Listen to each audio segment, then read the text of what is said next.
Lions TV, we are sponsored by Regal Elevators and Lifts Consultants Limited, a company that is owned and operated by a Millwall fan, just like every single one of the sponsors that you can see on the screen right now. If you are going to do a bit of business in 2023, then please keep it in the Millwall family by checking out all of our sponsors' website links in the description below. This is your preview show, looking ahead to Saturday's away trip to face Birmingham on the telly, 12:30 kickoff, live on Sky Sports.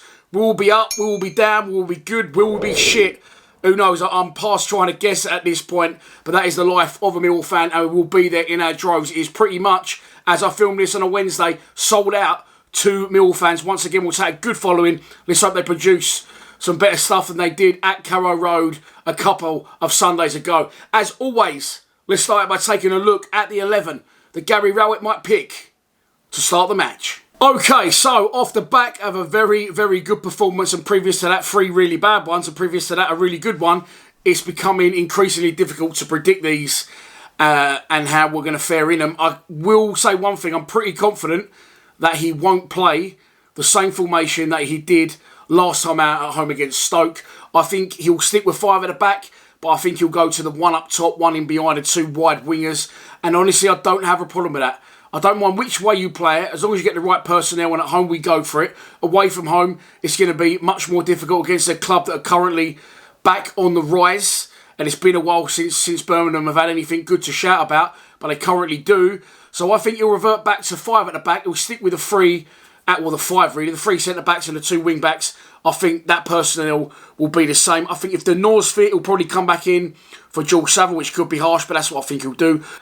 He'll probably put Nisbet up front and drop Bradshaw out, which will be harsh on Bradshaw again, but that's what I think he'll probably do. And then he'll go for 2 wide men. I think he'll probably go, if I'm honest. Duncan Watmore's been sitting on the bench for a couple of games, and I think he'll have the bit between his teeth, a bit more experience than maybe other players in those wide areas. That's the team I'm going to predict he goes with. Let's move on to the opposition. It is Birmingham City, managed by John Eustace. As I said earlier in this video, they've currently got a little bit to shout about for the first time in a long time now under new ownership. And one of those part owners is Tom Brady, the NFL star. He's been over to watch a game, been to a couple of pubs in Birmingham, and for some reason he didn't fucking run a mile. He stuck around and quite enjoyed himself. They're currently unbeaten in the league, played 4, drawn 1 and won 3. They drew the opening game away at Swansea, and they've had 3 good wins since then in the league. They did, however, lose last night in the Carabao Cup at home to Cardiff, and Lukas Jukovic, I think he's their captain now, he was sent off in that game. So I'm hoping that with another game pending early Saturday morning, they could be a little bit leggy. Maybe they didn't play their full side. I haven't looked right into that. I'm just clutching at straws a little bit and hoping they won't be fully on their game. They currently sit 3rd in the division, 8 places and 4 points above us, which means a win for us at St Andrews will peg them back to just 1 point. League table don't mean too much at this point, and if I'm honest, I don't expect Birmingham to stay the distance with some other teams that are up there, including Leicester and Norwich. However, they're off to a good start. They've got momentum, new owner, and they'll be going for it. The one thing I'm going to comment on, it's not really anything to do with the game, is their ground. Used to be a brilliant place to go bouncing, and it was definitely fucking eventful last season. Was it last season when Benicophobe got the goal? Was it the season before that? Anyway, I think it was the season before. Usually a good place to go. But their ground, they sort of closed the lower sections, didn't they? And then it looks like it's been bulldozed or so. I don't know what's gone on there. And it's not really relevant to the game, but there you go. I just thought I'd mention it. Let's move on to a prediction. And so this is your pre-match prediction. And here we go. I'm going to go for the law of averages. I went for a draw, a 1-1 draw against Stoke. I nearly fucking got that one right. Good job I didn't. I'm going to go once again for a 1-1 draw with Kevin Nisbet to keep on his good goal scoring form and get his 2nd goal in 2 games. This one will be, of course, away from the Den. It will be a great point. We've played 4, we've won 2, we've lost 2. So I think, as I said, the law of averages is just about right that we should draw one now. And they're a good side doing well in this division.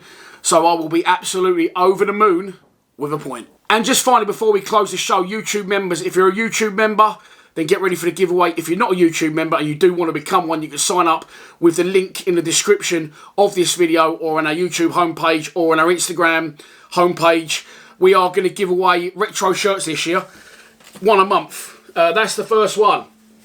The Casey Keller one. We had a couple of goes at predictions. It didn't come off. No one got it right because everyone kept predicting good news, and then I think for the 3 games I did it, it was only bad news. So if you want to become a YouTube member, we're doing 1 giveaway a month on shirts. You get your previews a day early and advert free. You get your Lions Lounge lockdowns a week early and advert free, and I'll try and get some other perks going on throughout the season. So if you are a member, get ready to give your answers right now, because I'm going to pick one out of the comments on Wednesday before this goes public on Thursday. If you're not a member, don't bother commenting because you cannot win. Okay, so in my post-match analysis of the Stoke show, I picked out 3 players that were my players of the match. I said they all played well. I said I couldn't single it down to 1, and I singled it down to 3 players. The first member to name those 3 players, so if you watch the channel, you should know. If not, quickly go back and look for anyone else does. The 3 players that I picked out that were 3 best players in the Stoke game, put their names, all 3 of them, in the comments below in 1 comment, not 3 separate comments, because that won't win you this shirt. It definitely won't win you this shirt. It definitely won't win you this 30 years at the Den Pen. It definitely won't win you this Millwall scarf. It definitely won't stop the light flashing, and you won't get this diary either. You have to pick all that up in a minute and the lights stop flashing. Yeah, so there you go. If you remember, boom, there you go. Go, try and win that, and there'll be a giveaway every month. I'm going to get some shirts off eBay and other bits and pieces. All that's left for me to say is I will see you in Birmingham on Sunday. If you're going 12:30 kickoff, don't forget that. Please subscribe to Lions TV. Come on, you Lions.